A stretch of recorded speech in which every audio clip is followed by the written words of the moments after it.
Assalamualaikum warahmatullahi wabarakatuh dan salam sejahtera. Saya Cikgu Aida binti Ibrahim dari SK Sungai Balan Darat Muar akan membentangkan kajian yang bertajuk meningkatkan kemahiran menolak nombor dengan menghapus semula menggunakan K2B dalam kalangan murid tahun 3. Sebagai pengenalan, saya adalah guru matematik tahun 3 cerdik iaitu dengan jumlah murid seramai 10 orang yang terdiri daripada 7 lelaki dan 3 perempuan. Latar belakang sosioekonomi keluarga murid saya adalah sederhana.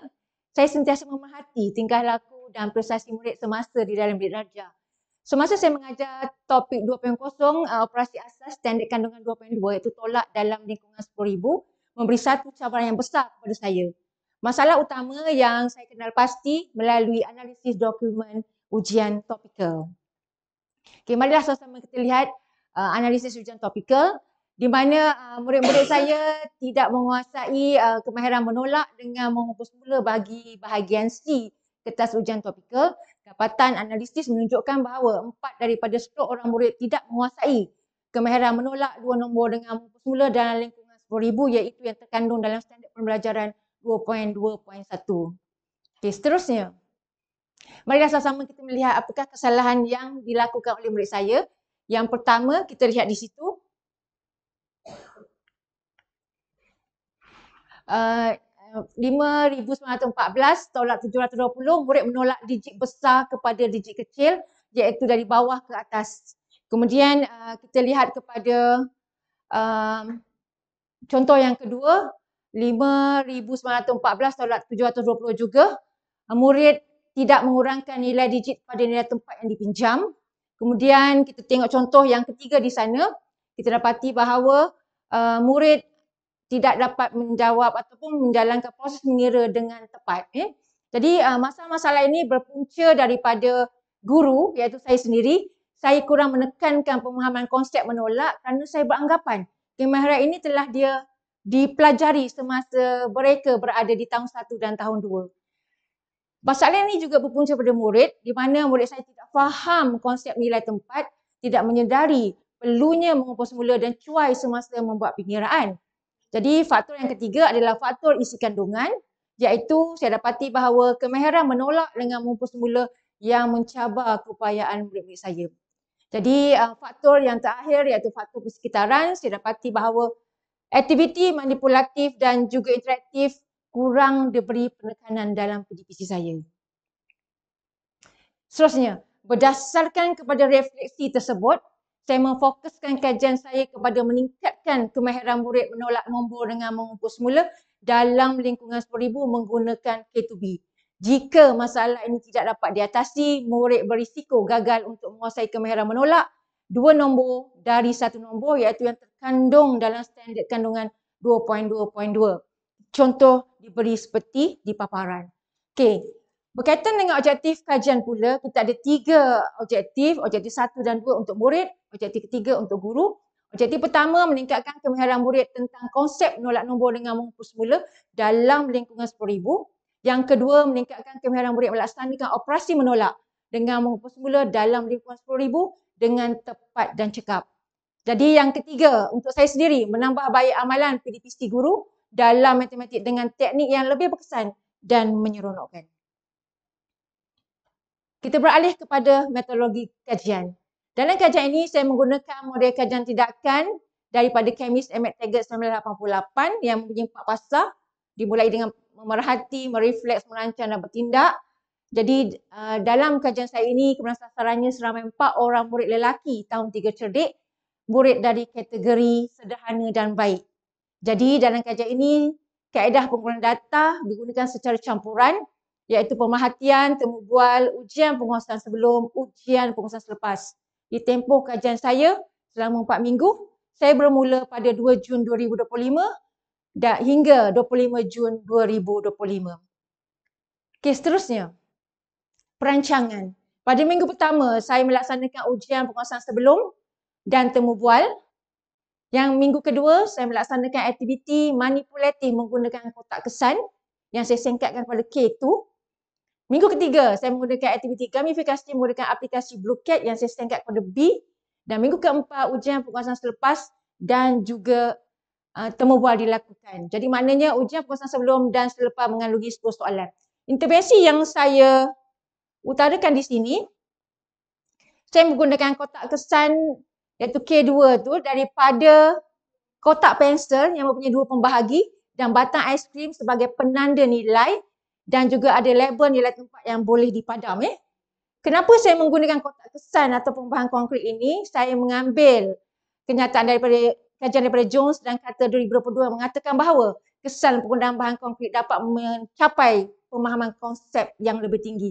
Dan saya gabungkan dengan gamifikasi supaya pembelajaran lebih menyeronokkan, dan kita lihat di situ kenyataan dari Husaini et al. 2021 mengatakan bahawa penggunaan gamifikasi dalam PDP memberi kesan positif pada murid sekolah rendah. Jadi gabungan kotak kesan K2 dan bluket B menjadi intervensi saya K2B. Okey, seterusnya. Tindakan dan pemerhatian.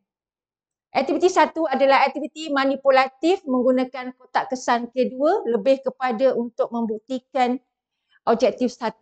Kita lihat bersama-sama berkaitan dengan aktiviti ini.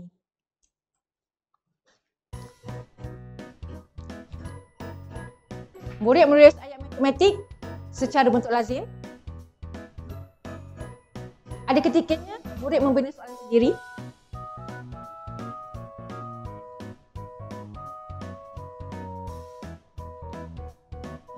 Murid dapat menentukan nilai tempat.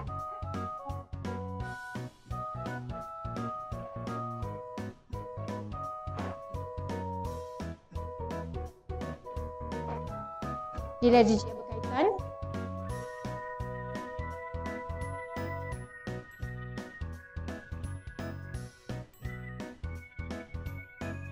Kemudian murid melaksanakan operasi di mana kekurangan mereka tidak meletakkan tadi, lupa meletakkan nilai digit yang dipinjam, tapi pada ketika ini mereka dapat meletakkan nilai digit yang berkenaan.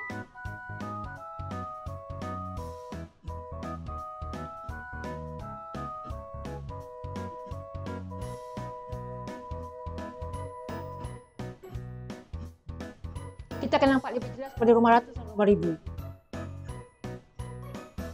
4 tolak 5 tak boleh, maknanya murid akan pinjam 1. Yang warna hijau tu akan diganti kepada warna 1,000 bermaksud 1,000. Kemudian murid akan membilang. Kalau saya mengira tidak tepat tadi, inilah dia. Murid akan membilang secara tepat.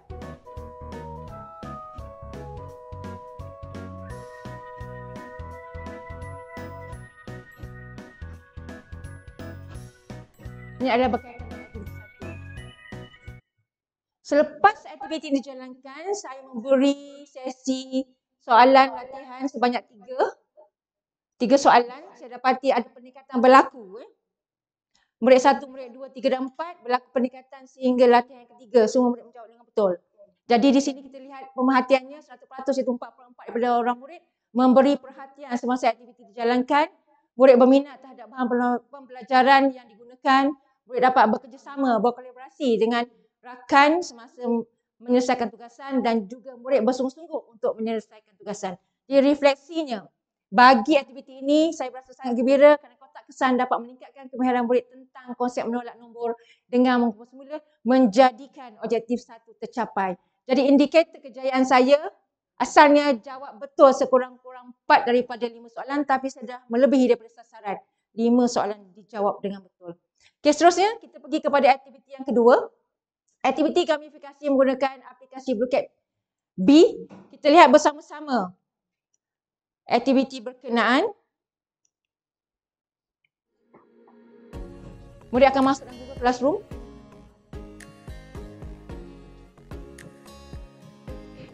Murid akan masukkan kod permainan.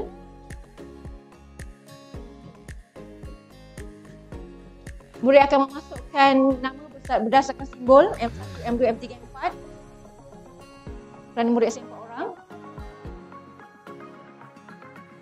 Kemudian apabila murid dah bersedia, guru akan memulakan proses bermain dan kita memilih permainan Fishing Frenzy.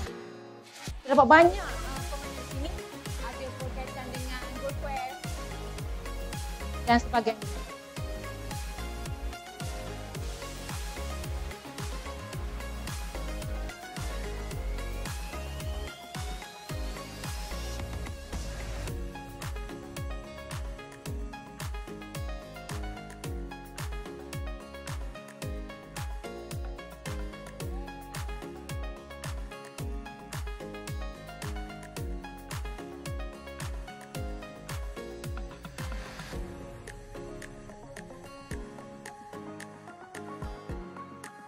Okey, kita lihat pencapaian individu. Rasa gembira dengan mereka. Inilah di podium, tiga yang terbaik. Keempat-empat murid berpeluang untuk meletakkan nama di podium tersebut. Pencapaian 100%. Okey, ini adalah aktiviti gamifikasi yang telah dijalankan. Jadi kita lihat di situ. Jadi guru dapat melihat pencapaian keseluruhan kelas. Murid dapat melihat pencapaian sendiri. Soalan ada 5 tapi dapat capai 10 soalan dengan betul. Yang ini 12/14. Yang ini 5 daripada 6 soalan. Jadi daripada pemerhatian kita dapati bahawa 100% murid memberi perhatian terhadap aktiviti yang dijalankan. Murid berminat terhadap bahan pembelajaran. Murid bersungguh-sungguh melaksanakan aktiviti ini. Refleksinya, murid berasa gembira. Saya berasa gembira kerana Blue Cat dapat meningkatkan kemahiran murid melaksanakan operasi menolak. Nombor dengan mampu semula dengan cekap dan tepat. Jadi objektif 2 tercapai. Indikator kejayaannya adalah melebihi 80% bagi skor individu dan juga skor keseluruhan. Seterusnya, tindakan dan pemerhatian perbandingan skor ujian penguasaan sebelum dan selepas. Kita lihat di situ berlaku peningkatan 100%. Murid 1, murid 2 telah dapat meningkatkan skor sebanyak 60%. Murid 3 dan 4 dapat meningkatkan skor sebanyak 50%. Jadi untuk perbandingan temu bual sebelum dan selepas, dapati bahawa 100% murid berminat dengan matematik dan mengatakan bahawa kemahiran menolak dengan muka semula ini senang dan faham saya mengajar dan berasa seronok dengan aktiviti yang dijalankan dan berasa yakin untuk menjawab soalan yang diberikan. Seterusnya, rumusan dan implikasi.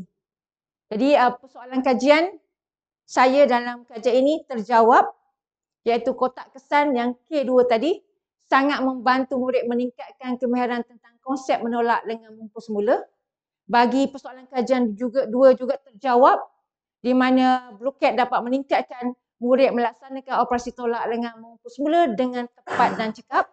Begitu juga dengan persoalan kajian 3, K2B, murid K2B dapat menambah baik amalan PDPC saya dalam matematik dengan pendekatan yang berkesan dan menyeronokkan. Jadi, kesimpulannya, gabungan bahan konkret dan gamifikasi ini terbukti dapat meningkatkan kemahiran murid menolak nombor dengan mampu semula. Jadi, atas kesedaran ini dan keyakinan untuk menjalankan kajian ini, saya akan meneruskan kajian lagi yang berkaitan dengan tajuk bahagi dalam lingkungan 10,000 yang terkandung dalam standard kandungan 2.4. Sekian untuk pembentangan saya pada hari ini. Wabillahi taufiq wa hidayah. Assalamualaikum warahmatullahi wabarakatuh.